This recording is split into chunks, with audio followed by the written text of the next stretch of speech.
Hello, everybody, and welcome back to the podcast. Today, we're honored to welcome Major General Frederick Crist, a distinguished leader in the United States Army with a career spanning over 3 decades.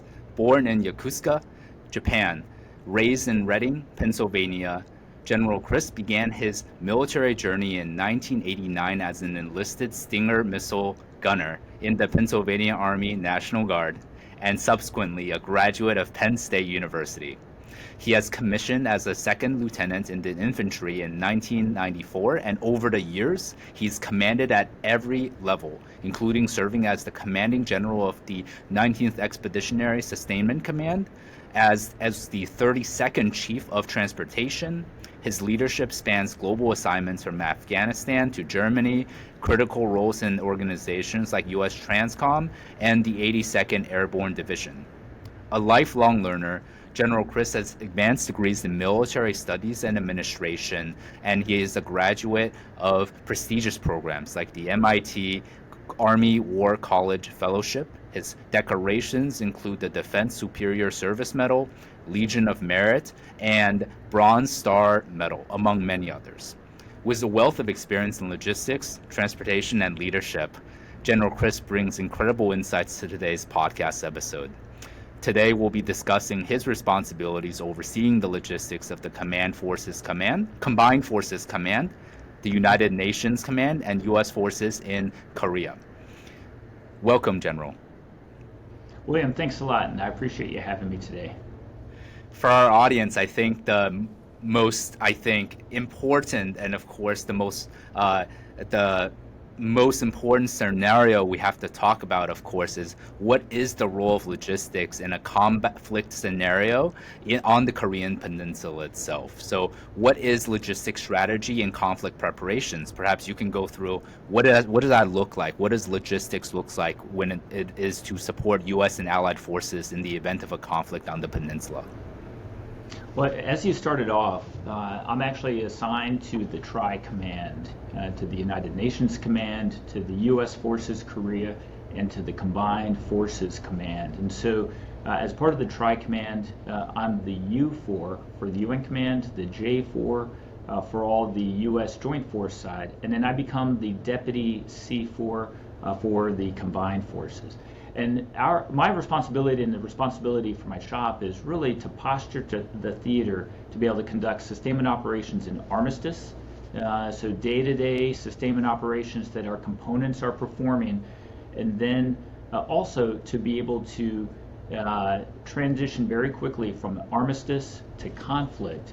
And we do that through being able to maintain running estimates and an understanding of where we're at, and also maintain a connection back to the strategic support area in CONUS.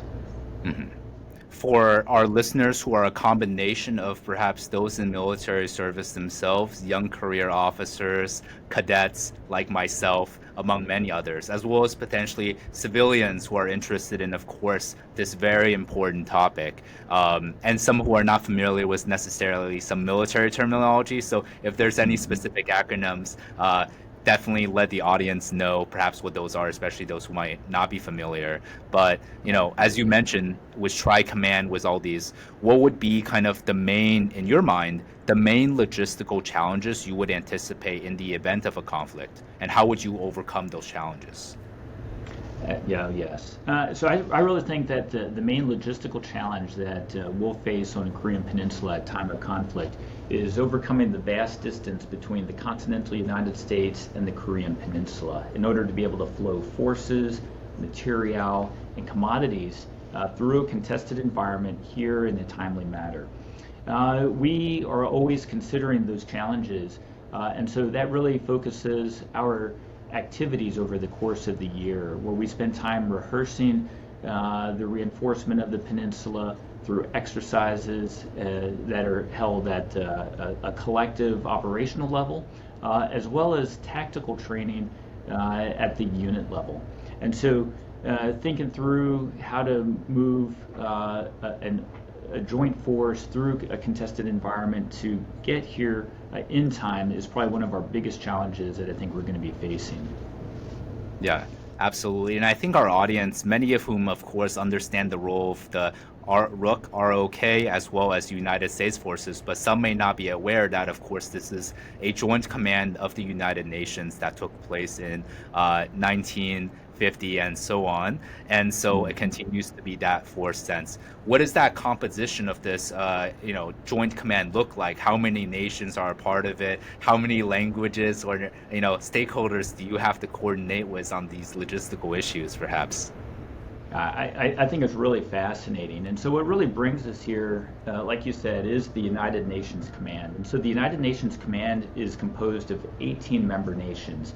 And it actually continues to grow. And so Germany was our most recent member nation to join the United Nations Command.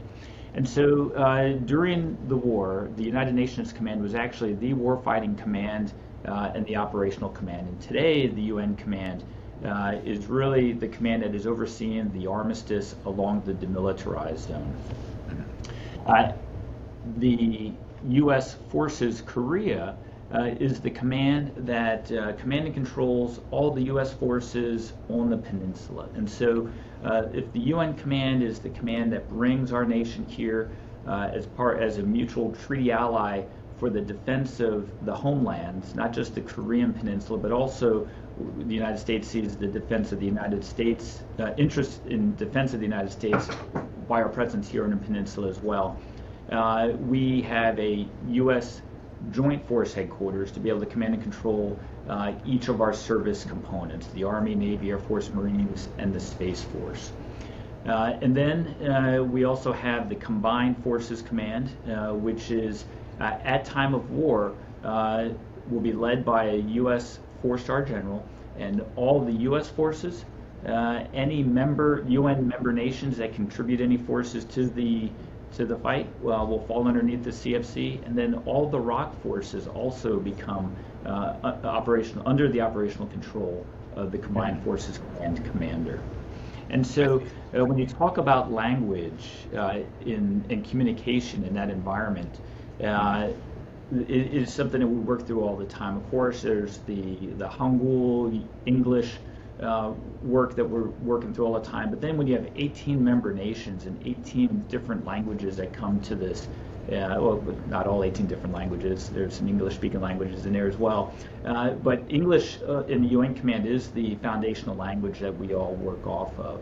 And so, but that all speaks to just the challenge of being able to bring multiple nations with a common objective together and create warfighting outcomes. It's not easy, and it takes a lot of work, and it really takes a relationship with everybody to be able to come together. Certainly. How, I guess, going into that, like, what are some examples of, as you mentioned, with member nations, diverse stakeholders? How do you see cohesion being effectively built in these operations? And of course, you have people doing tours of duty and rotating in and out, so composition of these personnel are always changing. So how do you maintain cohesion over time? Yes, and so it's like nurturing a relationship in any relationship you can imagine, between individuals, between families, between units, between nations. It's the same thing, and it takes time, it takes trust, and it takes openness. And so how do we do that? How do we build cohesion? It really starts with, at the individual level, having an interest in what the other nation, what the other parties are doing. It also starts with a shared understanding of our common objectives. We're all oriented on the commander's priorities. We all understand the operational plan. We all understand the operational end states that we're all set out to achieve.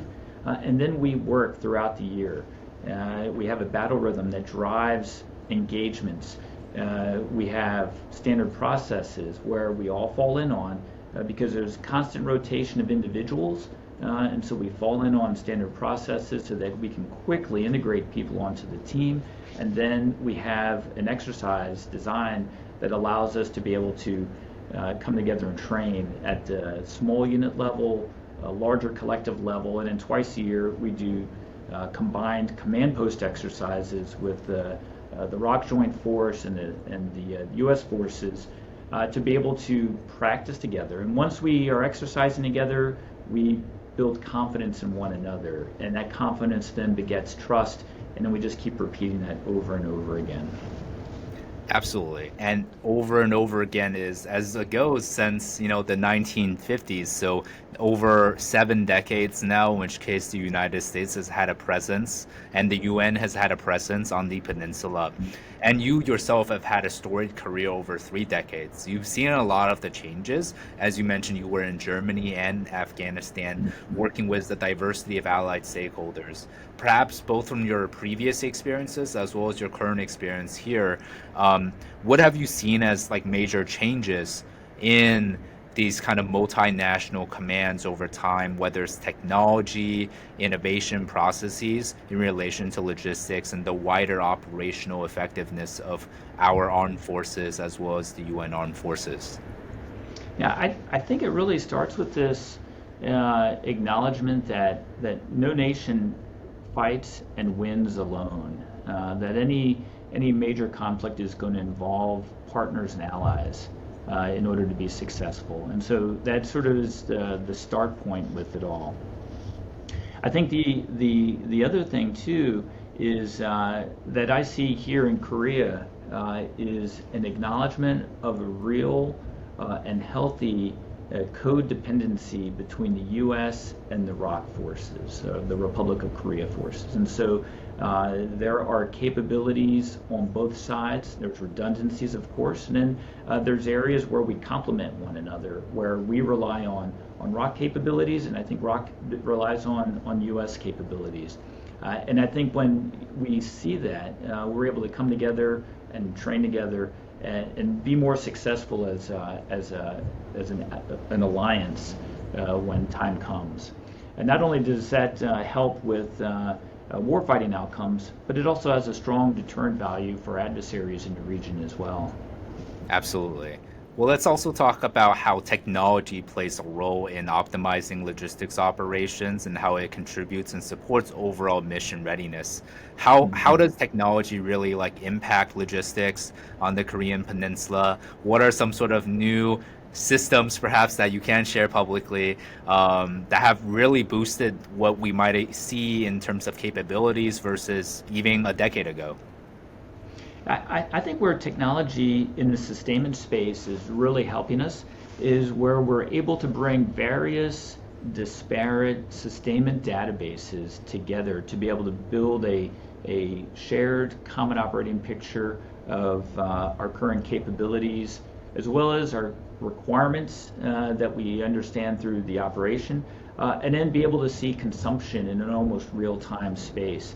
That allows us to be able to see where we're at, and then most importantly, to be able to make better decisions on where we need to put our attention. But being able to see ourselves clearly with our logistics running estimate and our common operating picture, that tech actually helps us bring together more clearly. That allows us to make better recommendations to our commanders in terms of when to transition to different phases of the operation, what are we capable of doing, or where may we be limited in doing until we are able to build up at a later time.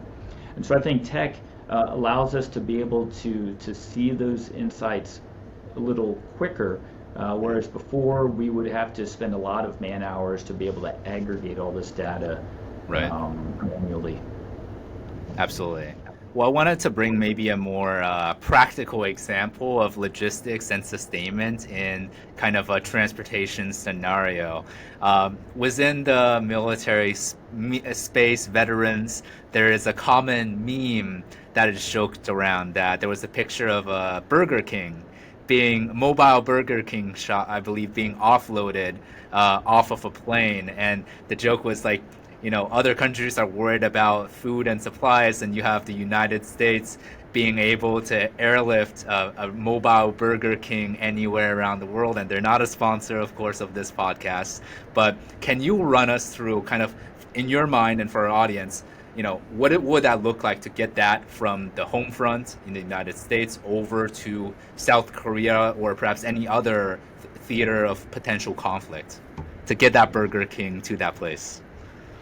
Well, I haven't seen the meme, so I can't speak to that. But I can speak to bringing forces from the base that are based in the continental United States to any point of need internationally, and Okay. and whether it's a force element, whether it's material alone, or whether Right. it's a commodity of supply, and it really is a complex orchestration of a lot of different activities that begins at the point of origin to the point of need. But it starts with understanding the requirement at the point of need and being able to communicate that requirement in space and in time back to the force provider. So that force provider is made aware of a requirement to generate a capability, whether it's a force or it's material. But then there's a large joint deployment distribution enterprise through the United States Transportation Command that really harnesses the power of military sea lift, airlift, ground transportation, leveraging not just military movement capacity but also civilian capacity.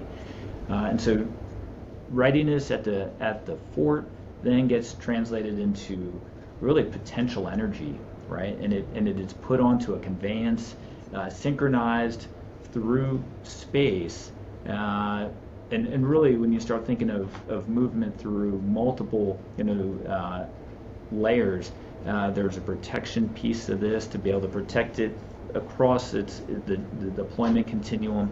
There's a timing piece of this so that it's moving in space along with other conveyances that are moving in various pipelines, and then it's brought to bear and presented to the theater that needs it. And so forces that arrive too early is not good because the theater may not be ready to absorb it.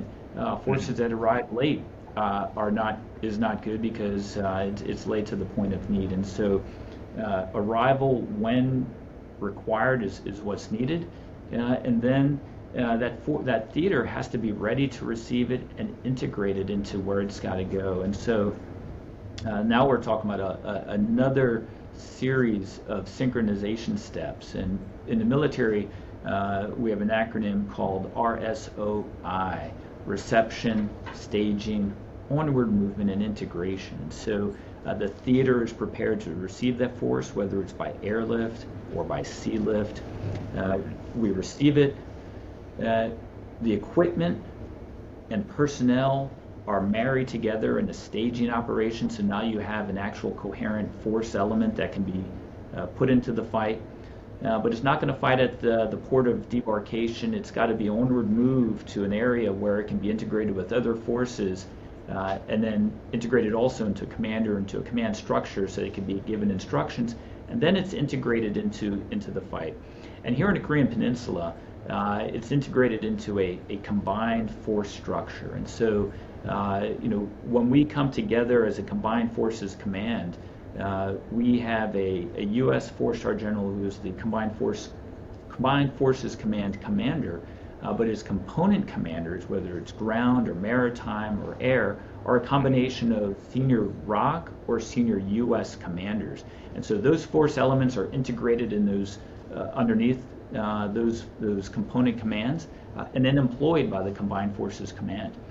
So it's an interesting and fascinating process to be able to have a requirement that's generated at the lead edge of the battlefield, transmitted back to the continental United States, deployed, and then integrated into the fight. And so the meme will show a Burger King being offloaded from an airplane, but the work that went into it and all the different folks that are in conveyances that bring it to bear is just really, really interesting.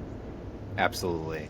And, one thing that's incredibly impressive and, of course, important to the U.S. strategic position on the peninsula as well as its positions around the world is the speed in which, of course, it is able to deploy and act. In this scenario of deployment, how fast would you say generally would be the maximum speed in which the U.S. could deploy from the home base or other logistical bases to a point such as Korea or anywhere else that you might see a need in the future, what is the maximum speed in which the U.S. can do so when it needs to be fast? Not necessarily efficient, of course, but when it needs to be fast. Right, and so it starts with how we doctrinally call the strategic mobility triad, right? And so we have forces, we have equipment that's pre-positioned in the theater, and so there's equipment stocks that are positioned throughout the world, U.S.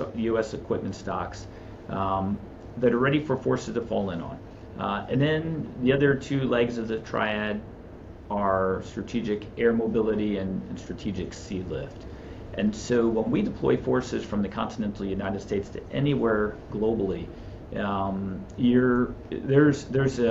there's multiple layers of movement that are occurring near simultaneously. And so very quickly we can generate personnel to be alerted and deploy within 18 hours and be moving to a point of need. And so for however long it takes to fly from CONUS to point of need. And so here in the Republic of Korea, and I've flown multiple times here, it's if you're flying from the east coast of the United States to Korea, you're looking at about a 14-hour flight. And so within 14 hours, we could have force elements here that could fall in on pre-positioned equipment that could be integrated into the fight. Then when things are moving by sea lift, it's moving much slower. But even with that, there's equipment that's pre-positioned at sea that would begin steaming here, and then equipment has to get loaded in the States to be put on sea lift to come over here. So in that case, you're talking in terms of weeks to be able to bring large force elements here to the peninsula. But on the Korean Peninsula, one thing we have here is a permanent presence of U.S. forces on the pen. And so the U.S.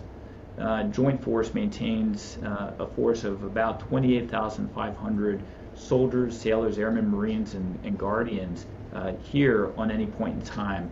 And that really is our initial set of capabilities that we would fight tonight with.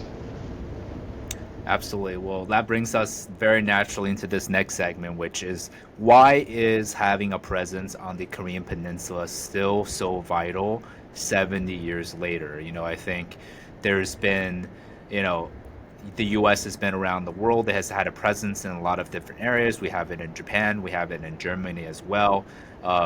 What is the case to be had for why having such a permanent presence and a sizable presence on the Korean Peninsula versus perhaps redeploying those forces to having somewhere at Guam, let's say, or Japan? What is the thought process behind what is the current number of forces we need there, as well as kind of the macro level picture of why do we still need to be there? I think for our audience to understand that importance.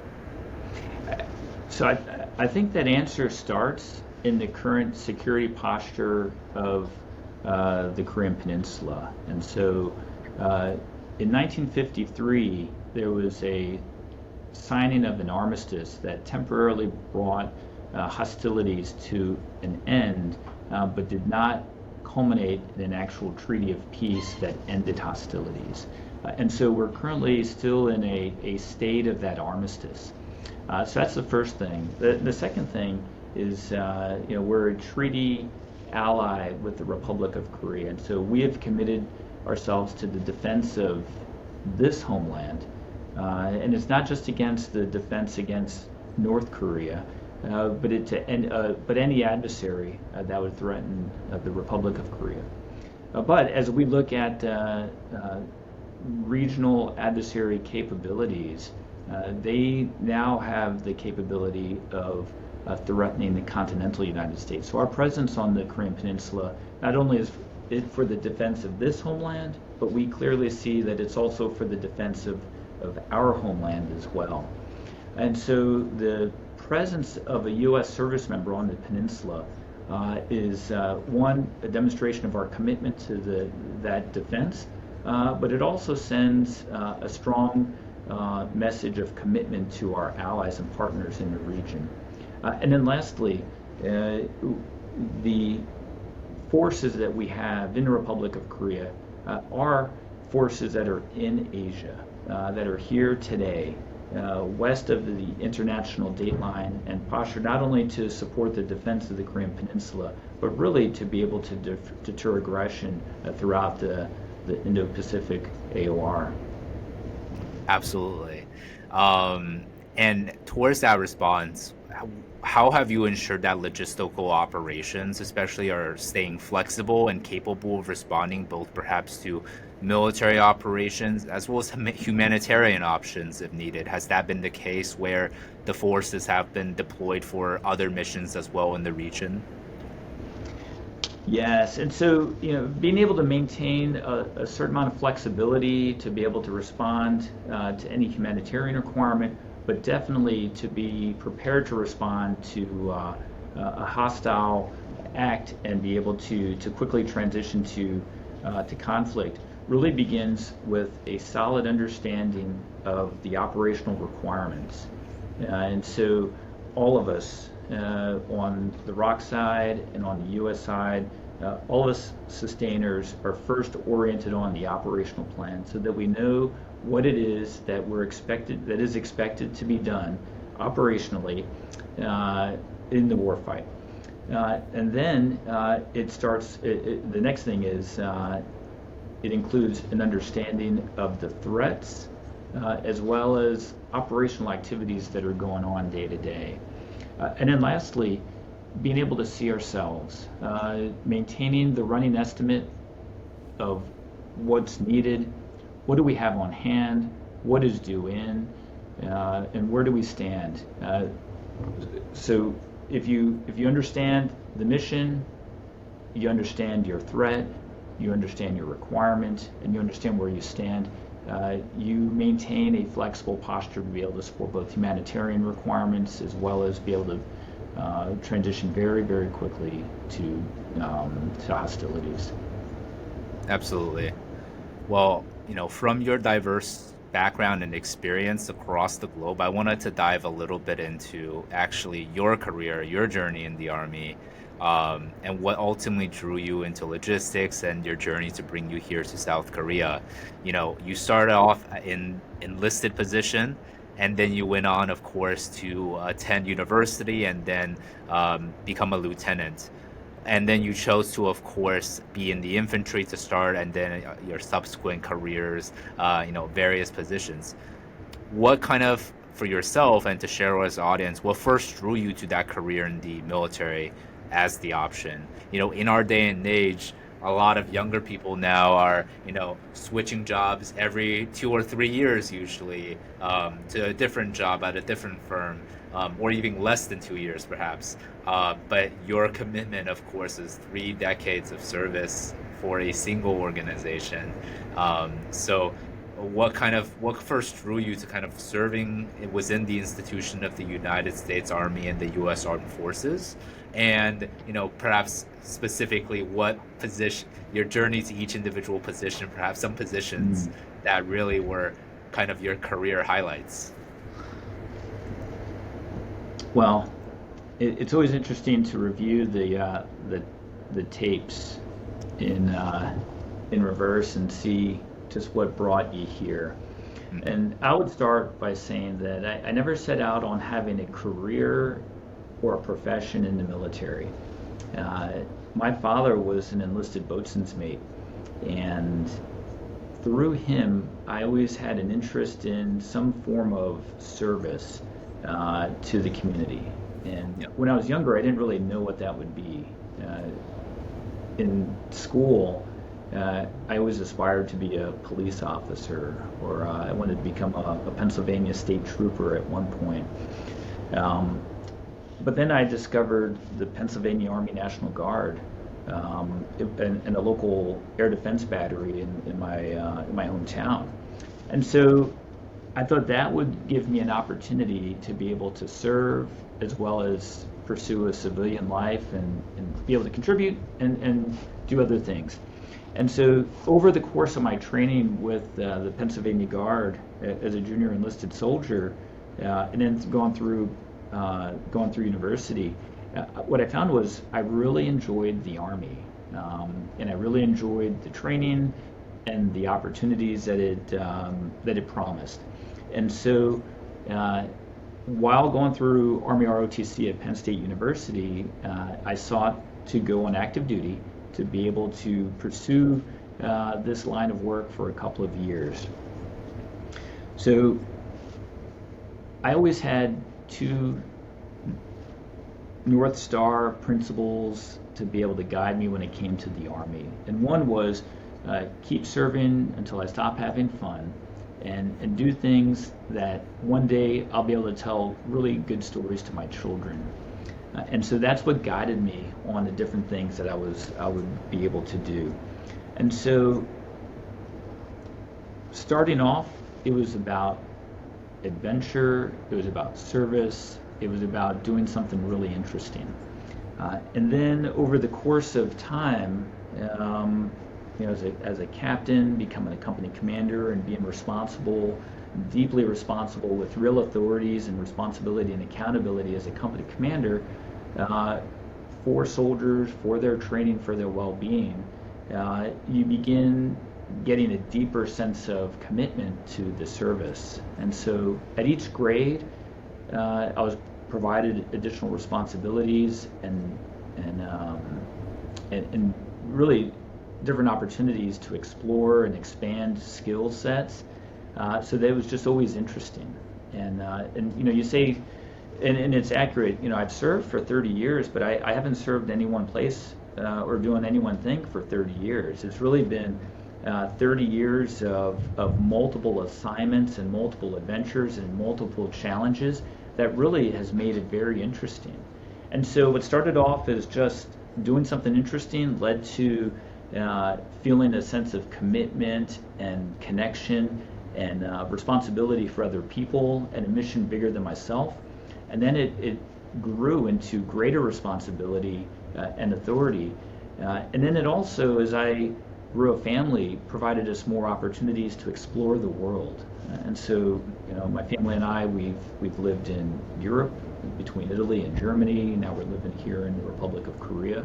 And it's always given us a lot of different things to do to explore. And then lastly, I would say, the adage that, the Army is really a land of opportunity, that is a fact, because it just provides you so many opportunities to grow, both personally and professionally. They give you educational opportunities, they give you training opportunities, and they just give you experiential opportunities. And you fast forward 30 years later, and I'm still enjoying it, and I'm still having fun. And with my young family, we have younger kids, they're still getting a lot out of this as well. So yeah, that's it's been like you said, it's been a journey, and we've loved every bit of it. I wanted to talk a little bit. You mentioned earlier you're making these decisions along the way, and so consequential leadership, decision making, making big decisions, making hard decisions. What is your process as a leader as you've grown in responsibility and rank? What is your mindset when it comes to making important consequential decisions, taking the lead on certain things? What does that look like for you, and what is your thought process for it? Yeah, I think it's one of the biggest things, one of the most developmental opportunities that the Army provides over other career options, and that's the responsibility to make decisions and be accountable for your decisions at such an early age. Now, at each rank and each level of responsibility, you always have a certain amount of overhead cover to be able to seek advice, and you're never alone. Even now, I'm never alone. You always have a commander, you always have help, and you have peers to be able to see you through it all. But at an early age, you are presented with making decisions that you are responsible and accountable for very early in your career. So some of the things that go through my mind when I'm making consequential decisions, The very first thing I think about is the impact to soldiers and to the unit. What is it that I am deciding that's going to have an impact on a soldier, whether it's an individual soldier or it's the unit and the unit's climate and what it is that we have to perform. Because every decision you make really is setting precedents on future decisions. And so I think about it in terms of what it means for us. I also think about it, what does it mean in terms of the Army? How does this decision reflect on the Army as an institution? And what is in the best interest of the big us as an Army and as a service and what that means? Then I think in terms of our future, not just what's the impact of the decision right now, but how is this either helping us or hurting us in the future on what it is that we have to do. There's a lot that's involved in that, the consumption of resources or the commitment of resources, things you'll do or things you won't do based on that decision, the risk of the decision to the forces, our soldiers, and the risk it presents to the mission that we have as well. And so those are all the different things that come into making that decision. Not every decision is that consequential or that complex, but those generally are the things that are coming into play when I'm working through that. And then I'd say lastly, if it's a decision that's new to me or I have very little experience in, I'm going to ask for help. I'm going to get advice from peers. I'm going to get advice from my commander to be able to see just where they've been. And I'd say no one's ever had to tell me the answer, because in some cases, it kind of puts you down a road of undue command influence, and the commander would never want to do that to a subordinate commander. But they've always shared insights and their experiences about how they approached a particular problem. And so those are all the aspects that go into to doing that. And I'd say the military service is one of those professions where you have an opportunity at a very young age to be presented with those kind of challenges and that responsibility to decide. Mm-hmm. For younger officers, perhaps lieutenants, captains, who are in the early portion of their officer career, what are some critical lessons you think they should be taking away as they continue to pursue, for those that want to pursue a longer-term military service? What are some critical decisions, and how should they really think about those in the years ahead? I think early on, it's not necessary to think in terms of what you're going to be doing a decade from now or 2 decades from now. I think if you really have an interest in the profession, in the service itself, approach it on a short-term basis. Take advantage of your current obligation to just serve and get good at your job.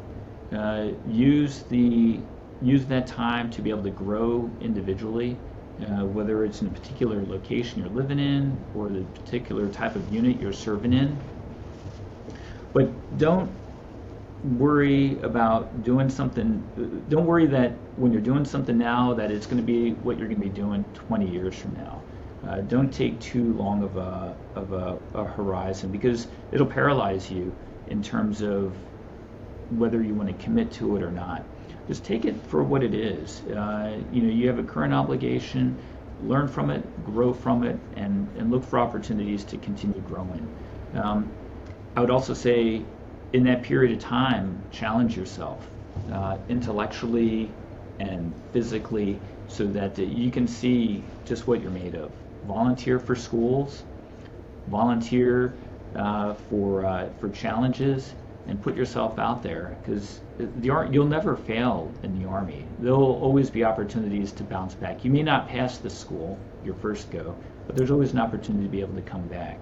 But if you never try, you'll never know what you're capable of. Then I think the last thing is just gain experiences. Go to a variety of different units. Learn from those units. Learn how to solve problems in those units. and then go somewhere else into a completely new environment and test yourself again. Clearly, as you've done, it has led to, of course, great success. For those in the service themselves, whether it's in the United States Army or other branches, a tour of service on the Korean Peninsula, of course, will last typically several months to a year. What Mhm. are reasons for officers to perhaps pursue a tour of service on the Korean Peninsula? What are really some of the key learnings and growth opportunities by doing such a deployment? Well, an assignment to the Republic of Korea is rewarding on so many different levels. Professionally, uh, service here allows you to do your job in an environment where it matters. Uh, all of us focus ourselves on being able to win the fight tonight. We are oriented on the execution of the no plan so that when we have to transition very quickly from armistice to contingency, we're ready to do that. So what that means at every echelon is that every soldier, junior officer, senior officer is oriented on being good at what it is that they're supposed to do. And we rehearse multiple times throughout the year to be able to get good at it. Service in Korea also means you're working in a combined environment, a combined multinational environment. And so not just are you showing up to work and serving with your battle buddies on the left and right side, you're serving in a formation that has Korean augmentation to the United States Army, KATUSA soldiers, ROC Army soldiers that are assigned to U.S. formations.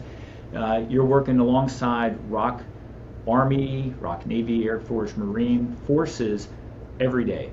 And so you are learning to understand how they fight, how they think, and how they serve.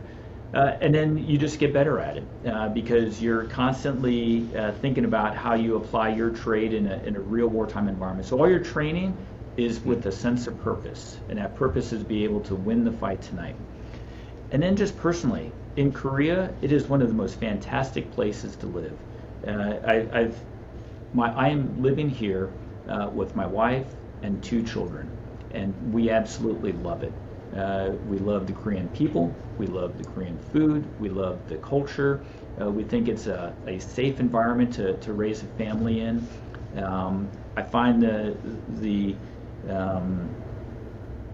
children love it. They think every older lady in Korea has candy in their pockets because they're so friendly to young children and they are always getting candy because it's just a very friendly nation to be in. And so when you're here, you're not just doing an Army job. You're doing it with the focus of a wartime orientation. And when you're off, you're living in one of the best places in the world. And so I just think it's a great place to serve, whether it's a 1-year assignment or a multiple-year assignment. Give yourself that opportunity and come to the Republic of Korea. Thank you so much for that. Definitely really important. On our last point here, I know we only have a few minutes left. What is your sort of leadership philosophy when it comes to team building, how it comes to, at the end of the day, working with other people? I think as officers, you're managing a team of enlisted soldiers. It often has a lot of complexities. What does it look like for you to build effective teams and to ultimately take that up to the level of command that you are at, where it's not just a platoon of 40 or so soldiers, it's hundreds, it's thousands of individuals. How do you scale that up, the team building and the cooperation piece? Yeah, I really believe it starts with caring about people and having empathy so that you are naturally curious about where people come from, why they're serving, not only where are they at professionally and being able to perform their function well, but what else is going on in their lives so that you're able to know just what's happening and what they're bringing day to day. And it takes a lot of time to be able to do that. And when one leader as a leader continues to move through the echelons of rank, your ability to do that is diffused because you can't have one-to-one connection with everybody in a formation. And so when you scale up, it really changes. And so that means a leader to a number of subordinate leaders who have a formation underneath them. And so by just having that relationship with subordinate leaders, subordinate commanders, and then encouraging that same level of connection all the way down the chain of command, I think is what's necessary to be able to create that human connection. At the end of the day, it really is about a sense of connection to one another in order to be able to have this sense of fulfillment and then the ability to do anything, ultimately to accomplish this mission. But I think that's the big thing. You could have a lot of different team building activities. You can put a lot of different things on the calendar. But I think if you lack that personal interest in getting to know someone at a personal level, you'll miss it. And so I just encourage that. And again, as you scale up, your ability is diffused, but you do what you can with the team that you have, and then just encourage that same level of connection with your leaders throughout your echelon. Thank you so much, General Crist. Thank you for being a part of our podcast, and I hope our audience has gotten some great learnings from your insights, takeaways, and I would encourage everyone here listening to learn more, of course, about the critical role of logistics in the military operations. And for those listening, they can subscribe to a newsletter, and if they're interested in ROTC and, of course, service, feel free to sign up below. Thank you, General Crist, for being a part of our podcast. Well, thanks a lot. Thanks for having me, and thank you also for reaching out to military leaders. Thank you very much for your service, and I'm looking forward to serving alongside with you here in a couple of years when you commission. Absolutely.